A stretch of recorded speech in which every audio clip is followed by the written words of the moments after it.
guys, welcome to She Knows Arsenal. My name is Jessica. I'm your host. You can follow me on Twitter at Jessino Tweets and at She Knows Arsenal. Welcome to another daily download where we'll be going through the Arsenal transfer news and regular news. I don't know. I had a brain fart. Yeah, what a 24 hours it has been, you guys. It has been a crazy 24 hours as an Arsenal fan, and we are going to go through it all today. Just an FYI, I'm fresh from the gym, and I'm gonna be doing like 2-a-days for like the next couple of weeks. So yeah, if this is what you see, just accept, don't mention, let it go. It's fine, you know, it's fine, and it's Friday. So we're just gonna keep it loose and just, talk through these transfers and where we are with them. And I want to get your guys' thoughts and feelings on them as well. And then we'll do some like questions towards the end. How does that sound? Let me know in the chat box how you feel about that. Make sure you like the video, subscribe to the channel. There's almost 80 of you guys in here right now. So like it, subscribe, all that kind of stuff. I want to say that thank you for everybody who tuned into the two shows, the two pilot episodes that came out over the last week, one with Sophie from the Highbury squad and the other one with Diluted Gunner. Those shows were insane. The numbers were amazing on them. The comments were amazing. The vibes were good.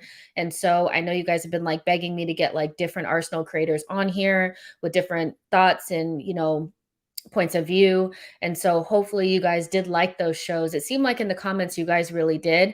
So we will be making sure that that's a regular occurrence for Sophie and Diluted Gunner for us to collaborate on different shows, and I'm always listening. So if you guys have ideas on other people, let me know and I'll try to make it happen. So yeah, I just wanted to thank you guys really quickly on that. So 91 of you guys in here, which is great. Matt G says, hey, Jess in chat, I can't keep up with all these transfers. Lisandro Martinez, we're going to talk about him right now.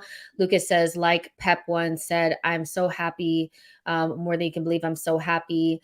Iqbal says, I'm loving the silent movement by Arsenal. Blaze, I'm doing well. Thank you so much for asking. How are you doing today? Keenan says, hey, Jess, hope you're having a good week, feeling good about these transfers. Tony says, poof, Jess, you'll be rocking it no matter how you look. Thank you so much. I really do appreciate it. Kashimomo is a new sub. Thank you so much for subscribing. I really appreciate it.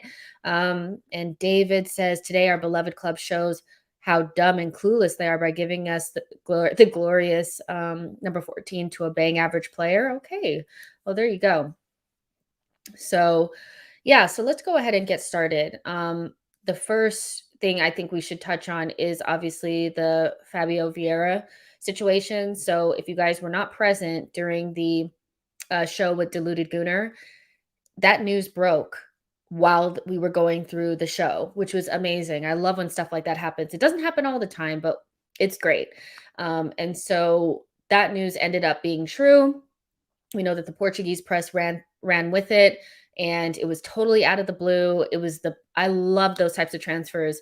When they happen, they're so much better than those long sagas that you go through, that you know about for months, and you just have to wait and see if it happens. That was perfect.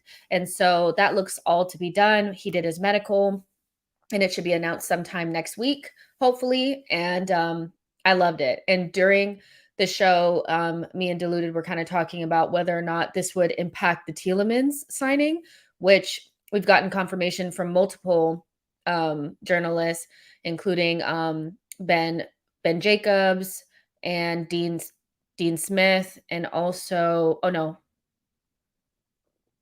Dean Jones. Sorry, Dean Jones and Fabrizio Romano, I think, also said that it's not going to impact the Tielemans deal at all.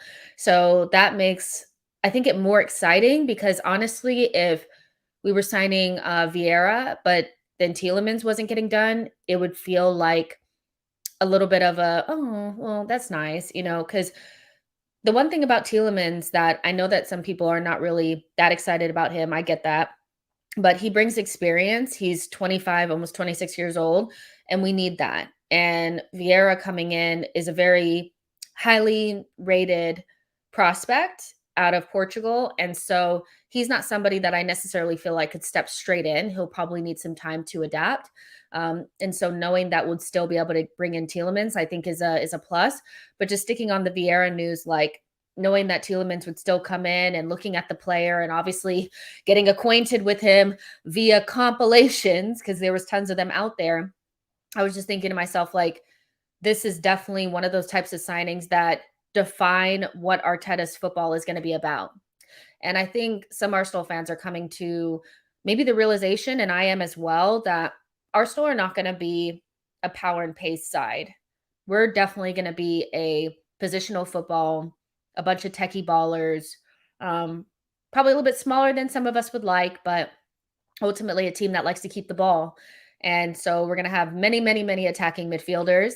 And so I think that was the most exciting thing about this window, is that the attacking players that we brought in, midfield and the front line, were going to define who we are as a team, because nobody really knew before now. Nobody really knew. I mean, had we had went for Basuma instead, then you could probably make a case like, okay, it's probably going to be a power and pace type of situation. Or if we were looking at Spence instead of, whoever else, it looks like we're going more in the direction of positional football, a lot of attacking midfielders that can play multiple positions. And the one thing that I did notice about Vieira right away is his ability to maneuver in tight spaces, which we've really lacked that, the ability to think beyond the first move. So we have a lot of patterns of play, and the likes of El Neni and Granit Xhaka can execute those pretty well. But when it comes to solving problems on the pitch without being told to what to do, they don't have that next thing. They don't have that next option. And so Vieira, along with, Odegaard and Tielemans, allow you to, beat the press and have a different idea beyond that. The ability to think on your feet, in game, and also to maneuver in tight spaces. And so, I mean, when you watch Odegaard play, like, his speed and speed of thought, as well as footballing IQ in tight spaces, is something that we just haven't seen in a very long time. And Vieira has that too, and Tielemans has that. So if you're looking for more technical ability, then you're definitely going to get that in this window. If you were looking for power and pace, I think you're going to be left wanting.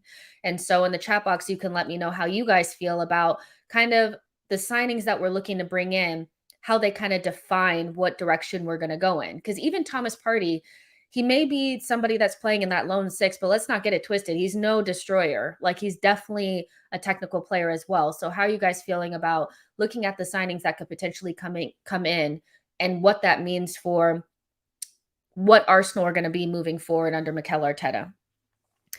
Now, in terms of just Vieira in general, like, I don't know what to really make of him just yet, because he's very highly rated by people in Portugal. The Portuguese fans are pissed, or the Porto fans are pissed. He was one of the best players in the under 21s, whatever, if you really rate that stuff. But this is the type of player and the type of move where I think at the fee is not like a huge risk, and at the wages that he'd be on, if it didn't work out, we could maneuver that. But ultimately, we've made the move before the move. We kind of like Bernardo Silva when he was at Monaco, like, that's the move that we just made. And so I think we've been kind of calling for that a little bit, getting the player before they get to the Premier League and blow up, and then you have to spend 60, 70 million on the player, get him before. It's a Dortmund type move, and it's before we'll actually need him. So, I mean, I don't think anybody really thought we needed another attacking midfielder. If you were to bring in Tielemans and Odegaard, you'd kind of be okay there, especially with Emile Smith-Rowe as well. But bringing him in early and doing the deal before it becomes an obvious deal, I think is smart.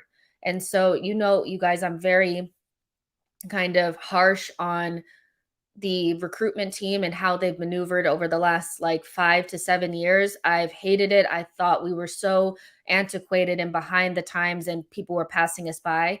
But this looks like a very smart move where there is some downside, but there's a lot of upside. And if he's anything like what, the Portuguese media make him out to be, this is going to be a slam dunk. And I love the fact that Odegaard will have, competition for his position, maybe even Saka, because he can also play off of the right wing. He can play off of the left wing. He can play left eight, right eight. He can play all those positions. So he adds quality and depth in the positions that we need. And he's relatively, there's risk associated with it, but not the way that not the type of risk that Pepe ended up being, not with that type of outcome, because the wages are low enough and he's young enough where if it didn't work out, we'd be good to go. But he looks super exciting on those compilations, guys. And I did on Paramount Plus here, you can kind of rewatch some of the Europa League games, and I did watch him play against Lyon in the Europa League, and he had an assist in that game. And very tidy player, quick on the ball, unlike, because Odegaard is a little bit slower. He doesn't really have that ability to like get away from the man, kind of like Vieira can. So he has some other attributes to him that could be really useful. But he's a really neat and tidy player, good technical attacking midfielder. So I'm happy about it. Like, I'm happy about this signing, especially because it came out of nowhere and it doesn't affect anything else. Neil says we have to get these types of players before they blow up because of the position in the league. We've been finishing in the last 6 years. Mikel is building in the same model as City. Trust me. Saida says, I've missed not having techie players in the team. I do think we need a mixture of those and more physical ones. If you look at City, the physical aspect of some of their players are underrated. So I guess when you look at it, that's very true. I mean, I think Sterling is small, but he's somebody that you can't really like knock off the ball. Like, he's very quick. Like, he's an athletic, quick, type of forward. Kevin De Bruyne, like, he's not only technically gifted, but he is a massive guy, and he's physically, you can't get the ball off of him either. Rodri, he's not particularly fast, but he's physical. And then you look at somebody like Ruben Diaz and also Kyle Walker, even Cancelo, like, he's very technical, but he's not a small guy. So I do think there's, maybe a little bit of like, okay, so how are we going to make up for this in terms of we have a lot of technique, but somewhere in that back line, I think, especially in the fullback positions, we're going to have some size and some speed, and also up top. So I do think that, like, you make a really good point there. Tony says, I've been consuming all the Vieira content I can find. I'm excited. Looks like he can play the 8-10 in our system, even do party things within the game. And the one thing that I do think that you can't really deny now is that we're moving to a 4-3-3. Like, we already did it mid-season. I think there were some people that were apprehensive to come to that conclusion because it was Xhaka playing there. But from November all the way until March, until Thomas Partey getting injured, we played in a 4-3-3 with two more advanced eights and Thomas Partey playing in a lone six. And so when you play that way, you do have to have maybe 4 eights that you can rotate, maybe even a couple more. And having somebody like Vieira that can cover those 8 positions on both sides, can play a little bit deeper and a little bit higher, can also play on the wing. It's going to be really useful. Matt G says, I'm really excited by these signings. I think it shows Lukanga has to step up if Partey gets injured.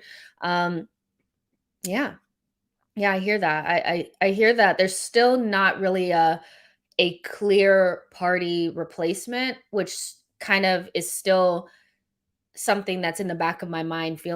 I still do feel some type of way about it, but ultimately we just have to see how the window kind of pans out from here. Kashi Momo says, I think Xhaka is going to switch to a 6 replacement for Thomas Partey.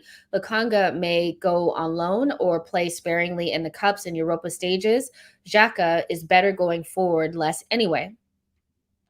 I mean, I think that's a really good point. Like, I think that's a really good point that, like, my mindset on this was, even though I do think we need a lot of strength and depth, that if Xhaka was given somewhat of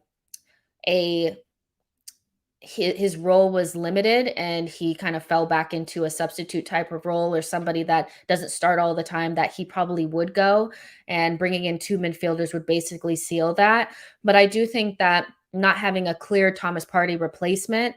If we don't buy one, I would be still a little bit apprehensive about Xhaka leaving. And, that's a lot for me to say because I'm not a huge Granit Xhaka fan, but you have Odegaard, Tielemans, Vieira, Sambi. None of those really strike me as double pivot players. I know Tielemans can do it, but he has to have a really strong DM next to him. So El Neni and Xhaka would kind of have to manage that. And so, yeah, I do think that maybe Xhaka could stay in that 6 role and just kind of be there just in case Thomas Partey gets injured. Um, I don't think we'll see Lakanga go on loan. I think we need as many players as possible. We need to fill up the roster all the way up until 25. And Lakanga can play some of those cup matches because we're going to need those players. 4 competitions, a Winter World Cup, 5 subs. We're going to need it. Let's see. You're huge. Says our build-up play is going to be elite. Arteta's plan for me. Sue. Let's see. Henke Ho, I haven't seen you in a long time, says Arsenal are linked to solid players with true talent. I love it. Crypto FPL says Arteta's plan seems more of a ball possession and retention football. It was hard to kind of gauge whether or not what he was trying to do before now, because I really do think your attacking players define who you're going to be.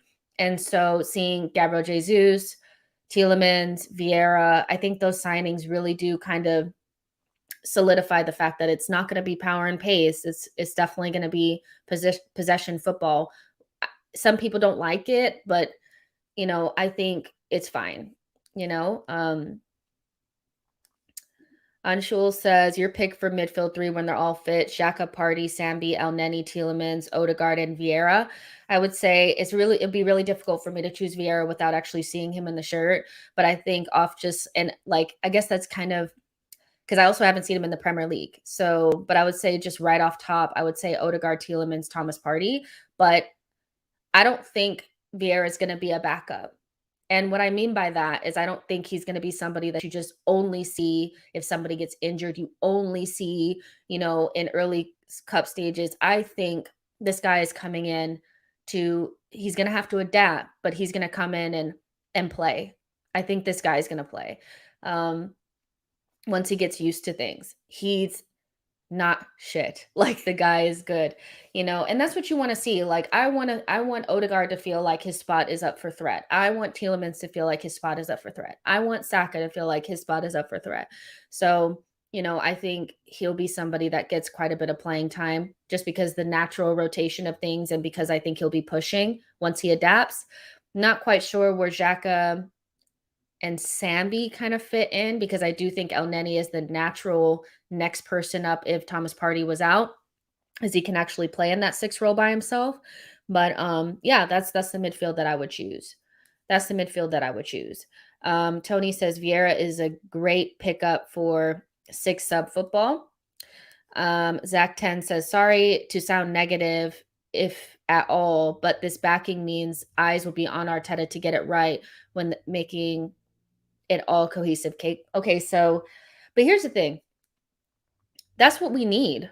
Like, inevitably, and I think there is a little bit of reluctancy around backing him because there'll be no excuses. So if it doesn't go right, yeah, there will be that kind of reality that maybe all of this was not for nothing, because let's keep it real. Like, I've always said that if Arteta fails and he has to go, the one thing that I will always thank him for is cleaning up the mess and building a foundation that another manager would want to come into.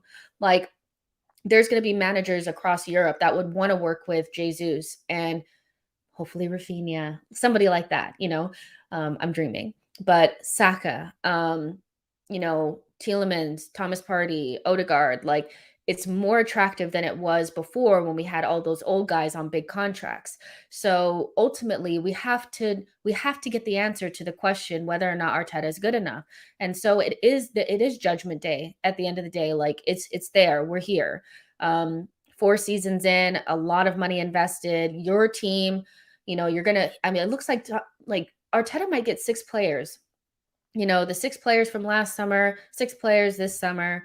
Potentially it's time to know whether or not he's this guy. And so I'm more excited to know the question, because either he's going to be the guy that they said that he was when he was marketed to us as this generational young manager, or he's not good enough and he needs to go. So I'm not really that worried about it. I think you have to back the manager.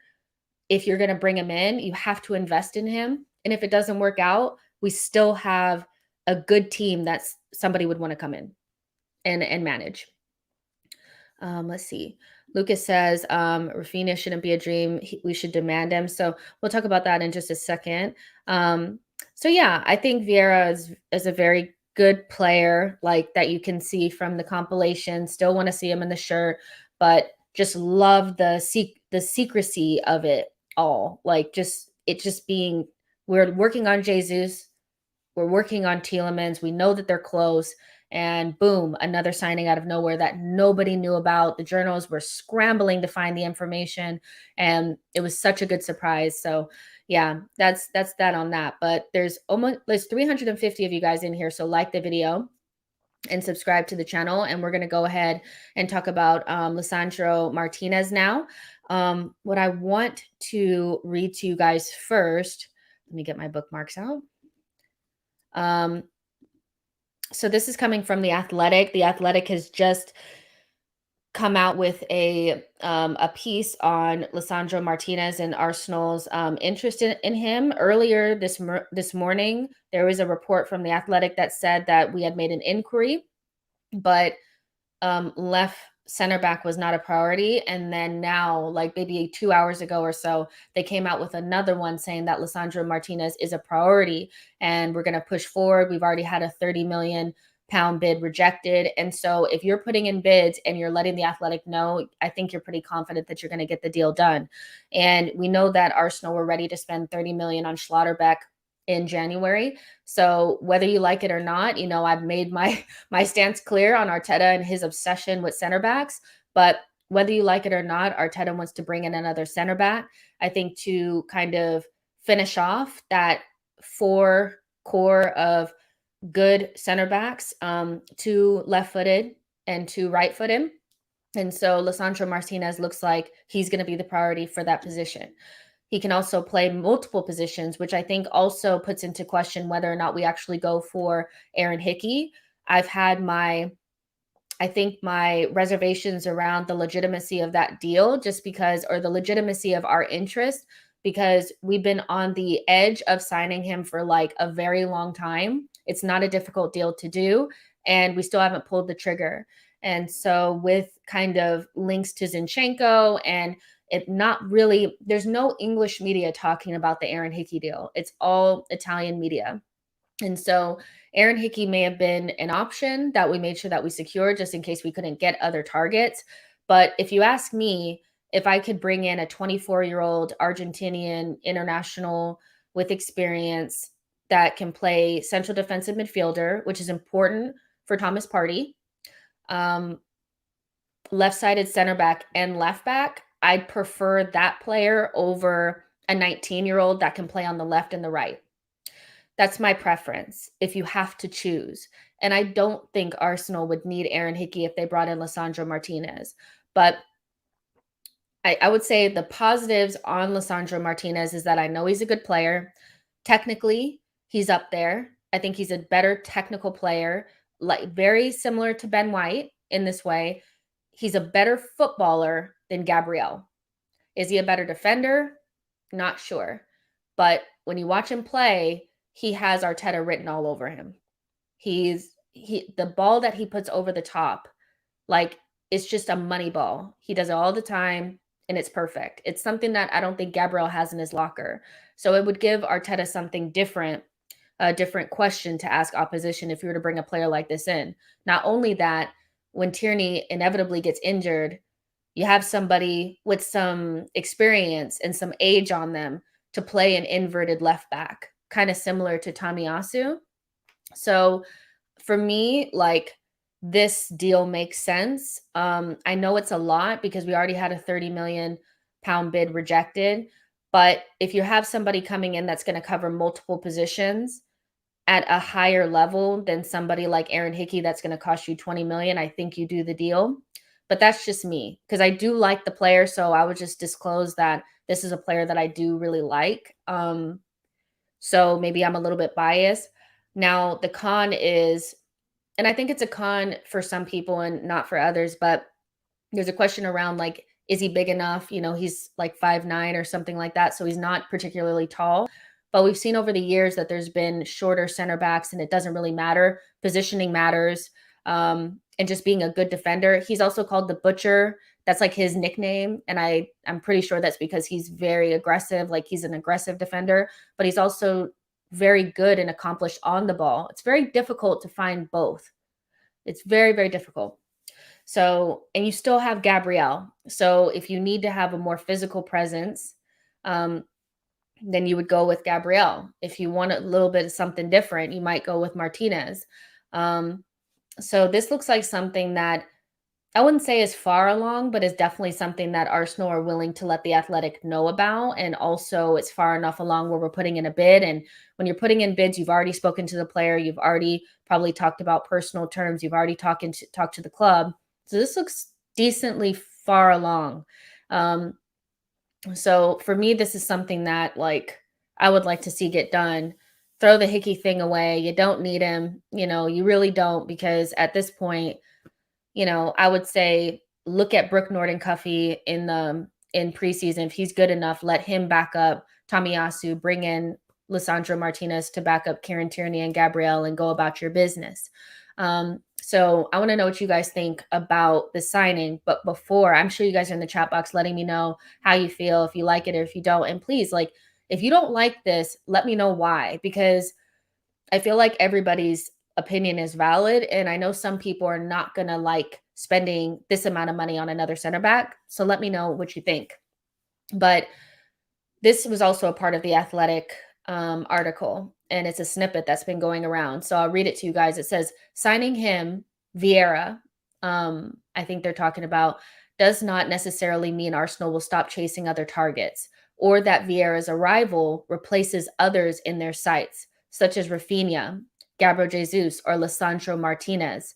Rather, they are keen to press on. The plan ideally is to recruit them all. So Arsenal are looking to really do business. And so, I think a lot of us I know I was one of them. Like 2 days ago, I was about to explode. Of course we need to be patient, but at the same time, I was like, let's get things done. And for the window to kind of go from Gabriel Jesus and Tielemans to Gabriel Jesus, Tielemans, Rafinha, Lisandro Martinez, and Vieira is freaking insane, you guys. It is. It's a big window with a lot of pressure on it. You bring in all these players, you're going to expect to kick on. But I think, excuse me, for anybody who is like spending 35 million or something on a center back is too much. If you knew that it wouldn't affect getting another attacker, I think you'd be okay with it. So let me know what you guys are thinking about that bit. Yusuf says, I'm on cloud nine. I do like seeing Arsenal fans happy. I have to be honest. Like, I think we're always in the dumps. And after off the back of the way that the season ended and not spending money in January, I do think they had to go big. I don't think they would have they could have just done a 3 transfer kind of situation. They needed to go big. Amira says, I think we still need Hickey. If we want 2 starters in each position, we need a 5th choice like Rob, who can play both sides of their position. If Tommy and K2 are out, their cover will need cover. I guess that's where like a Brooke Norton-Cuffy would come in for me. I think because when you look at it, you want balance. So if you have Lisandro Martinez as your backup left back, he's more of an inverted option, quite similarly to Tomiyasu, more of a center backy, type of fullback. So what you want to have is the ability to have somebody bombing on the other side. So if Tomiyasu is playing, it probably is a better idea for Tierney to be playing on the other side. And we saw that even with Tavares. Like when Tomiyasu was on one side, Tavares could bomb forward, Tierney could bomb forward. Similarly, if you have Lisandro Martinez on the left-hand side, You want somebody that can bomb forward. Now, Tomiyasu is not going to give you that, but somebody who can is Brooke Norton-Cuffy. Now, I am a little bit like, oh, just send him out on loan and let him do his thing. But if he's good enough, I would keep him, because then you have two fullbacks that can bomb forward and give you that attacking, kind of getting into the final third. And also Brooke Norton-Cuffy has the physicality, kind of like, well, Georgia said he's more similar to like Kyle Walker. And then you have your two inverteds in Lisandro Martinez and Tomiyasu. So I think that's enough cover. For me, that's probably going to be enough cover. Also on the right-hand side, if things were to fall apart, you have Ben White that can play there, and you also have, God forbid, Cedric. So I do think you would have enough cover, but I hear what you're saying. Lori is saying, Adu is finally doing his job. Adu is finally doing his job. I hear you, because, I mean, I don't know if they had to take the barbecue pit away from him and say, you need to stop barbecuing until you get the window done. But this is what I would expect from him. I would expect this from him and Arteta, to be able to come together and bring a window like this. It's a better version of the window that we did last summer. Yusuf said, Arteta's talent ID is up there, I'm convinced. Yeah, I think he does have a good talent ID. I think Arteta's a good coach. And has good talent ID. I think where he falls short is the management aspect of things, which I think does come with experience. Keenan says, I don't think Lisandro is going to come in and play as a backup center back. It's not a backup, it's an option. I tweeted this yesterday, I think, is that there's a lot of people, well, why would Vieira come in to be a backup? We must not be getting Tielemans.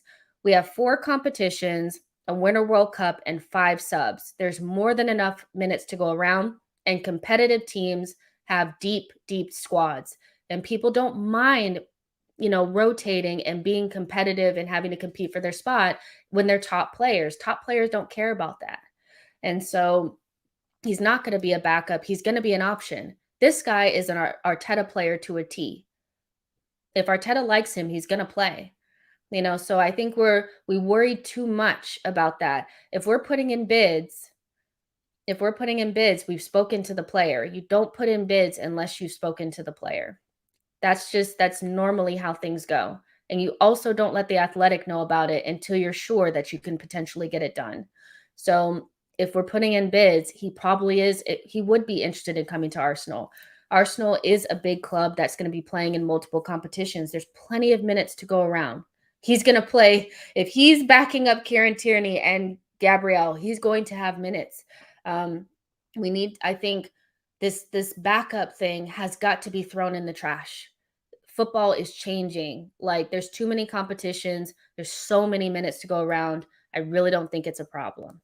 High Tech J says Lisandro will be an excellent, especially because he's good at 3 positions. I agree. I do want to see I want to kind of see him play in midfield, because people are saying that he does it, but it could kind of be like, how some people play in different positions, they can do it, but it's not that good. So I would say it's left back and left center back. If any of you guys have seen him play midfield, let me know. But right now it's like center midfield or DM with an asterisk, next to it. Matt G says, seems that Hickey was a smokescreen for 47 other players. It felt like it was a smokescreen, I have to be honest, because at a certain point it was like Arsenal were getting ready to do the deal. If you're on the edge of doing a deal for like 2 or 3 weeks, you're probably not going to do that deal. Zach 10 Football says Lisandro Martinez coming means Tavares is going. So just to add some more onto that, we had kind of spoken about that yesterday, that Atalanta is interested in bringing in Nuno Tavares. Now, this is how I know we're getting smart. And there's obviously a difference of opinion in this, but I think that this is the smartest thing to do. We're under no pressure to sell Nuno Tavares. We could keep him, and have him as another backup, or loan him to anybody, really. So Atalanta is obviously interested in him coming in as a Gosens replacement, and they've been interested in him for a while, even before he came to Arsenal. So the deal is either a dry loan, where he's just going to get experience, or they buy him for 40 million. And so I think what that does is, either he can develop under you, or you can pay basically almost like a buyout clause for him now. a hefty one, because we're under no pressure. Nuno Tavares has not worked out at Arsenal, and I don't think he necessarily has a future with us because we don't play a three back. But the amount of decent teams that play with three at the back, that, I mean, you look at the likes of like Dumfries, he's not a really technical player, but he bangs in a back three/back five. He just does. Nuno Tavares can do something very similar, and those players go for coin. Young player, he has all the physical tools to be something really, really good. Is he ever going to be an Arteta player? Probably not, but I can see him doing damage. I mean, look at like Spence is going to go for 20 million, and he played in the championship. So why would we like 40 million or a dry loan? I think that's a good business tactic. If they really want him and they want him now, they have to pay us a lot, because after he plays for them in a system that really works for him, we might be in a position where somebody would want to give us 30 million for him. So I do like that aspect of things, but it does look like there's a potential scenario where Nuno could leave us for good. And I'm not really that surprised. But I still think it'll be a loan. She Knows Football, thank you so much for your super chat. She Knows Football says, support the channel any way you can. Big up to you as well. Ben Odison says, I wouldn't mind a loan move for Nuno in Bologna. Yo-Yo says, I'd sell Nuno. I wanted him to be flipped. And that's exactly what I think we're doing. I mean, it was a punt. If it worked out, then good. But if it's not, he is the type of player that teams that play with wingbacks would eat up. Like, that is a very, I think, is something that people really look for. And so I think he'd be just fine. I think we could get some good cash. Is anybody would be devastated if Nuno left or what? I don't think so. The number one waffler says Tavares is going on loan to Atalanta. Lucas says be ruthless. And if it hasn't worked out, fail fast. Like, there's no reason to keep him in the side for, years for no reason if he's not working out. Belichick says loan him at Atalanta if you don't need the money. Atalanta is a smart kind of team to spot talent. He could look way better and selling him higher in a year. Exactly. If he goes to them, like you said, Atalanta is a very good talent identifying team or whatever. Everybody talks about their recruitment system and stuff like that. If they're recruiting him for that position, he's going to do really well there. There's almost 500 of you guys in here, by the way. Like the video, subscribe to the channel.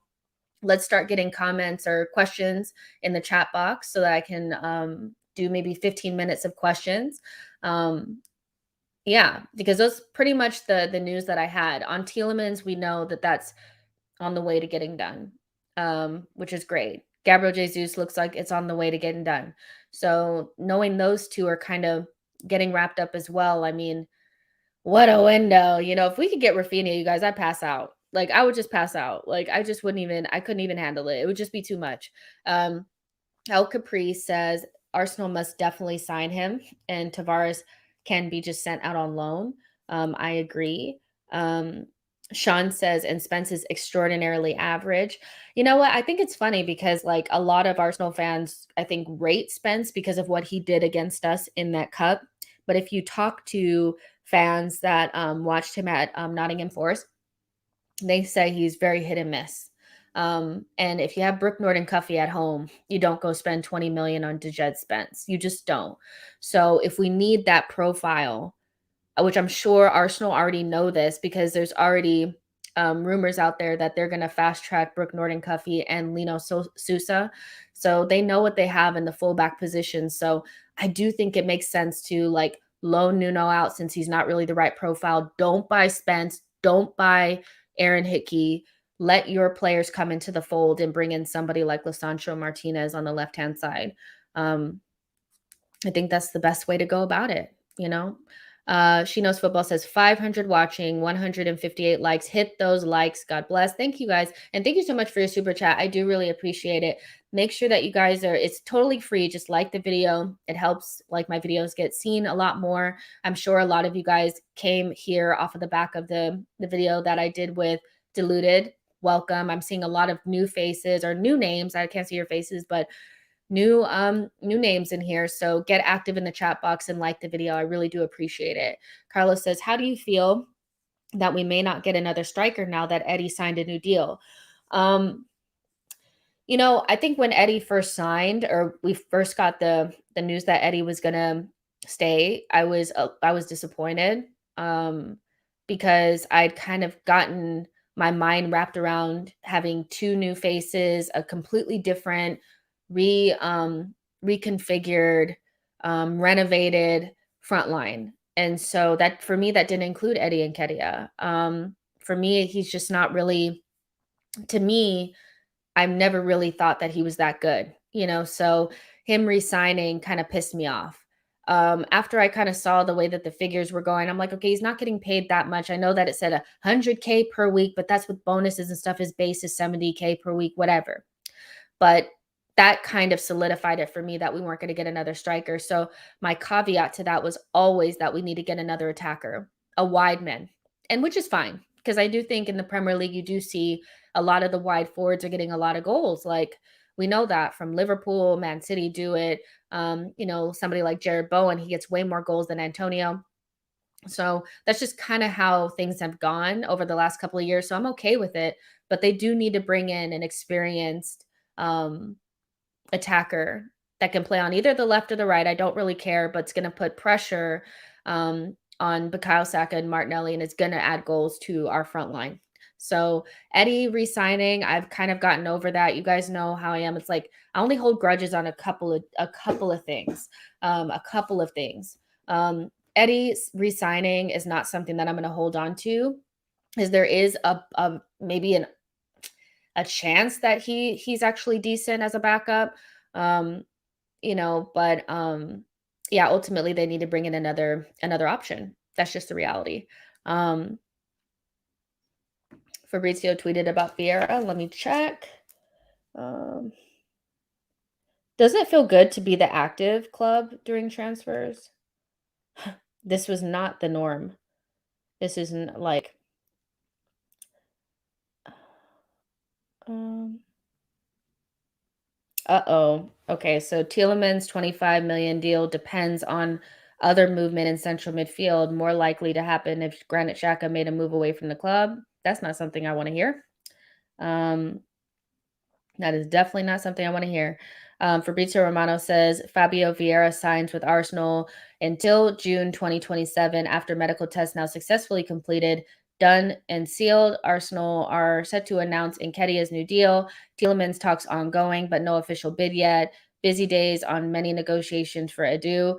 So yeah, that's one of those things where it's kind of like, okay, so if we've worked this hard for Tielemans and you know, we're this far into negotiations with him and Leicester, there has to be somebody like interested in Granit Xhaka.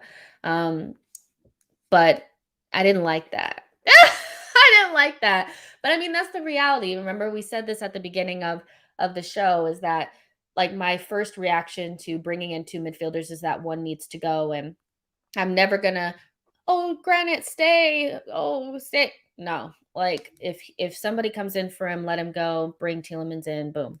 Matt G says, "Jess, what other business do we need to do for this to be a 10 out of 10 window?" It's just the other attacker. If you bring in Gabriel Jesus, Tielemans, Vieira, Lisandro Martinez,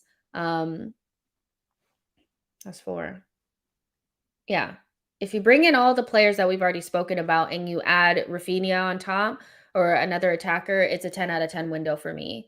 Um, and I see people are like, where do we get the money from? I don't care where we're getting the money from. As long as we don't get done by FFP, I don't care. Like, I really don't. Like, I really don't. Keenan says Xhaka is a good player. He just doesn't have the agility for the Prem. We should be able to sell him for 15 to 18 million. If we've gotten this far with Leicester, there has to be somebody sniffing around for Granite. That's pretty much what, my idea would be about that. Let's see.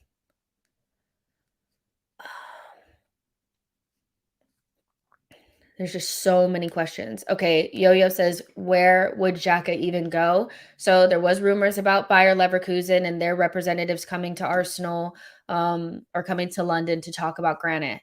There's I'm just gonna say, I just think if you get this far with Tielemans, you have to know somebody's coming in for him. So I don't care where he goes either, you know? And like also things have been very, very quiet and kept like very, very on the down low with everything. So if we were looking to sell Xhaka, I'm sure because there's not going to be a lot of teams in for him. So we'd have to keep negotiations really quiet. I'm sure it's something that'll come out of the blue if it does happen. But last time I checked, Bayer Leverkusen were interested in him. So yeah. Keenan says Italy or Germany would be perfect for him. Um, Eunice says if you had to choose between Nabry or Rafinha, right now I'm leaning towards Rafinha. Um, I'm always going to pick the Brazilian player. Like, always. But I love Nabry. If Nabry came back, I would, of course, like, I would love that as well. Like, that's a win-win for me, whether it doesn't really matter. Um, but I think I would just lean towards Rafinha because he's just very good. He's just a good player. I like all the things that he does. He's just so good. Monty 97 says the signings going to come thick and fast next week. We're still holding out for a prolific goal scoring striker winger. Yo-Yo says, will Xhaka be sold for more than Roma offered last summer? If not, was it the right decision to renew him? No, it wasn't. I just feel like the whole point of keeping on to him was to retain his value. And we could have sold him last, but see, that's the thing. If you had sold him last summer, what would you have not been able to get because you would have had to replace him? So, like, if you wanted to go in for 30 to 40 million for a Ruben Neves or a Basuma last summer, what would we have not been able to get? So, would that have been Tomiyasu? Is keeping Xhaka for an additional year worth not getting Tomiyasu? I'm not sure. But I do think that if you don't get more, you could have moved him on. But how much did Xhaka cost us last season, do you guys think? How many points do you think he cost us? Because if you don't really think that he cost us that much and he wasn't that big of an issue, then I think it's almost worth it to have him in the squad, not to have used any of the funds and got Tomiyasu, because I just think Tomiyasu is the shit, man. Like, it's this difficult one, but I don't think we're gonna get much more than what we could have gotten last summer. I just don't. Um, the number one waffler says Rafinha was linked to Chelsea in May, then Bayern, and now Arsenal. It's all from more wages, nothing more, nothing less. He ain't coming to Arsenal, and I'm glad. Um, well, I don't know about that per se, but like wages are important. And just because somebody wants to get the best package for themselves doesn't necessarily mean that they're like a bad player or anything like that. Players got to look out for themselves. And, I'm sure that like Newcastle fans aren't disappointed by having Bruno Guimaraes because a lot of the reasons why he didn't wait for the summer and is because they offered him like wages that he couldn't refuse. And so a lot of players are motivated by the financial package because this is a short career. You have to get what you can. So I think we get caught up in like, oh, they're only here for the money. But if we're more competitive, it won't look like you only talk about how much your players are getting paid when you're shit. That's just it. So if Rafinha was like, oh, I'm going to get more money at Arsenal, more playing time, and I'm going to turn down Chelsea because they won't give me as much, but he balls out for us, I don't care. I don't care. For me, it's not that big of a deal. Brent D, thank you so much for your super chat. I really appreciate it. Says Spurs need a CM. Kaki can go there. Who's Kaki? Tielemans? Yeah, no, I don't think so. They just signed Basuma. The next midfielder that they're going to bring in is probably going to be Eriksson. So, yeah, but I mean, I hear what you're saying. He could go there, but I don't see him going there. To be honest, I think we're far enough in the deal now where we know he's probably going to come to Arsenal. It's just a matter of, and the Athletic gets things wrong all the time. Like just earlier this morning, they were saying Lisandro Martinez was not a priority, and then they turned around and said that he is a priority. So, they may just be saying that, you never really know. She Knows Football, thank you so much for your super chat. Says, to all the new names here, welcome. Spread the word. Great to have you here. I'm not Jess, although my name is great marketing for her. She tells the truth about her. God bless. Thank you so much. Tony says, Xhaka isn't our worst player. I just don't want him to be our best irreplaceable CM anymore. High floor, low ceiling. I hear that. I hear that. Let's see. Denzel says Arsenal fans are ungrateful of Tomiyasu. Why are they dissing him? I think because he was injured a lot, and then he's also, we've been kind of brainwashed into believing a fullback is like Bellerin because we had him for 10 years, and it's like, but you're supposed to just bomb up the side. You're supposed to bomb up the side. I've never felt more safe in my life than when Tomiyasu was back there. I realized that we were really slumming it with Hector Bellerin for them 10 years that he was playing in that position. And I prefer somebody that can win headers, defend. Yes, he doesn't bomb forward as much, but damn, I feel safe. I do, like a seatbelt in my car. That's what I want. I'm not flying through the windshield with another Bellerin type guy.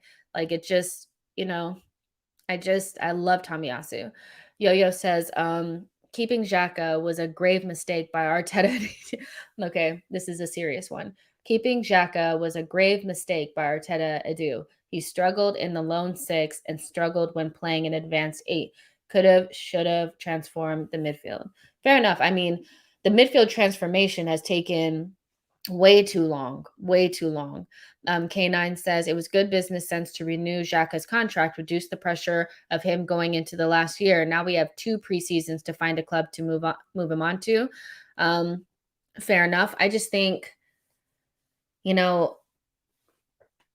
hear what you're saying. I just think like hopefully there's somebody that will take him this summer, because I wouldn't want to miss out on Tielemans, and stick with Xhaka for another season. There's an opportunity to move him on. Like we need to go ahead and do that. Brent says, are you worried that not enough outgoings are being announced? Torreira, Bellerin, AMN. Well, we know that they're being worked on. And I think what I like is that the club are going ahead. We know we have the money. That's how we're going ahead with our signings. And that's what we should do. I don't want to be that club that has to that for me, if we don't have to sell before we buy, that means that the Cronkies are putting their money where their mouth is.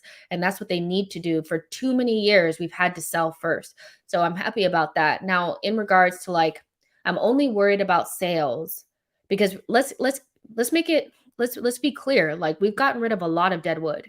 So the players that are kind of left, it's not like we have to get rid of them to do anything. Gotta move this person on because of wages. It's not that. So it could happen at the end of the window. I don't really care. But we know that these players are probably going to move on. Probably not for a lot. Probably going to have to, cancel a contract for Bellerin, find somewhere for Torreira to go. I don't know. But we know that they're looking to move some of these players on. I think Bern Leno goes easily, probably to Fulham. AZ Maitland-Niles is being looked at as the replacement for Dejed Spence at Nottingham Forest. So I think some of these players are going to go, but I only become really worried about outgoings if I don't feel like we can get our players in without those sales. Now that I know that that's not the reality, I'm not as worried about it, if that makes sense. So yeah, that's kind of where I'm at right there. Sean says, also saying Lisandro is 5'9" portrays more of a Premier League fullback than a traditional center back. Yeah, no, I hear that. And I think people are worried about the height. I'm not that worried about the height. But I get why people are like, we need to have mountains back there. I get that. Tony asked, do you think selling is more about squad spots instead of raising funds? We have a big squad if you count the outgoings I haven't left. Yeah. I don't think it's about sales and raising funds. I do think it's about squad spots. Because as many players as we've gotten rid of, we still have all these players that continuously come back every time that they don't get bought. So we do have kind of a biggish squad right now. So some players need to be moved on. So yeah, let's see. Elliot Roberts says, if we cannot get Tielemans because of Xhaka, this transfer window is going to be crap. Please don't be stupid, Arsenal. Yeah, I mean, that's Here's the thing is like, again, earlier today, let me just put it this way. The Athletic put out a report 2 weeks ago, or maybe like 3 weeks ago, that said we would probably only bring in 2 to 3 players, and the Europa League thing had really put a dent in our transfers or transfer budget or whatever. The Athletic also put out a report earlier today that Lisandro Martinez wasn't a priority, and then turned around and put out another report that he was. So the Athletic doesn't always get the right information. They get what the club is willing to say. And right now, we're looking like we have a lot of money. So it might be the best thing to reel people back in. We're doing some signings, but we need to get rid of Xhaka first. But we're really far along with Tielemans at this point, where I don't actually think we'll lose him. I just think we need to remember that the Athletic gets told what Arsenal are willing to put out there. And so I wouldn't worry about it too much. Amir says, question, how annoyed will you be if we don't get Eddie and Jesus joint announcement? Because I'd be pissed if I don't see it. Look, I said, because there was one on Twitter, and I said, I thought that was perfect. As much as I'm like not a big Eddie and Kedia fan, like I need that announcement to be bomb. Like I need them both to be like calling each other or something. Like it just needs to be something like that. But equally, what I do like about new signings is you get like the individual announcement, and then you get the interview. And I kind of want all that stuff to be separate. So if they're not calling each other on the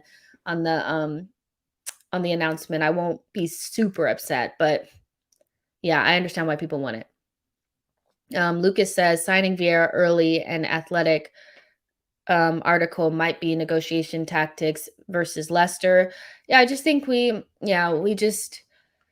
if you're out here like we're gonna buy all these players and da da da, like sometimes you'll kind of look a little bit more exposed, and it'll be difficult to negotiate and things like that. And yeah, if we're negotiating with Leicester right now and the fee is not quite where we want it to be, the last thing you want to do is say, oh, we're going to get all these players and we don't have any limits. You can keep the fee down a little bit more if you say we actually have to sell Xhaka first. So, and Leicester are desperate to sell Tielemans early so that they can go ahead and get their replacement in. So I still think this gets done. I'm not that worried about it. So yeah. Let's see what else you guys are saying. There's still 400 of you guys in here, so like the video, subscribe to the channel. I really appreciate it. And yeah, we've been going for about an hour. So Joshua says, I heard all day the deal was almost done. We start hearing crazy things right before deals get done as well. You know that. Tony's question says, does Gabriel Jesus or Yuri Tielemans get done first? Does either get done after camp starts? I think Gabriel Jesus will get done early next week. I think Vieira will be done as well. And I think Yuri Tielemans will take just a teeny bit longer because it feels like we know that we're in a good position with that. We might just need to decide the fee, but it looks like we're further along with Gabriel Jesus, and the Vieira thing is pretty much done. So I would say Gabriel Jesus, it will be Vieira first. It will be Eddie and Kedia first, Gabriel Jesus. No, Eddie Nketiah, Vieira, Gabriel Jesus, Tielemans. That's how it'll go. And then it'll be a little bit of a break, and then we'll probably get the Martinez guy. And then the very last signing, if it happens, will be like an attacker. Very last one. Let's see. She Knows Football says, this window is heating up like a light in your room during the stream the other day. Oh my gosh. Yeah. I was so hot. AC, one of the greatest things ever created. No, I hear you. I was like dying the other day, but I'm feeling a lot better today. Matt says, do you think we still need to go in for Jared Bowen or Ivan Toney? If we were to, I think we should prioritize Rafinha if we can get him. That's the signing. That's it. I know that people want the big, tall, fast striker, but everything that I see out there is saying that the reason why Gabriel Jesus came was not only just because of like Arteta and the project, but because he was going to be the number 9. He was going to be the guy centrally for Arsenal. He can also play in different positions, but I don't really see us bringing in the striker. So I would say Ivan Toney is a no. In regards to Jaron Bowen, I think he's trying to negotiate a new contract with West Ham. I'm sure maybe we did call or something like that and ask about what the what the fee would be or something like that. But I don't imagine us really going in for Jared Bowen. I think we really are looking at Rafinha. There's an opportunity there. And if there's an opportunity to get Rafinha, you go, you do that. You don't settle for a Jared Bowen. You just don't. He's not even better than Saka. Let's keep it real. So yeah, you guys, so we're gonna go ahead and end it there because we've been going for an hour. I don't want to go too long. But you guys know the deal. If anything happens over the weekend, I will be here. I usually come on Sundays anyway, but tomorrow will be kind of touch and go depending on if anything breaks. I doubt it will. But other than that, like, this has been a great stream. I'm sure there's a lot of new people here because of the show that I did with Deluded Gooner. I really appreciate you guys being here. There's 400 of you guys still watching. So like the video, subscribe to the channel, get in the comment section afterwards. Let me know what you thought, what you think about the transfer links. Do you think there's anything else we should be doing? And I will see you guys, if not tomorrow, on Sunday. Bye, guys.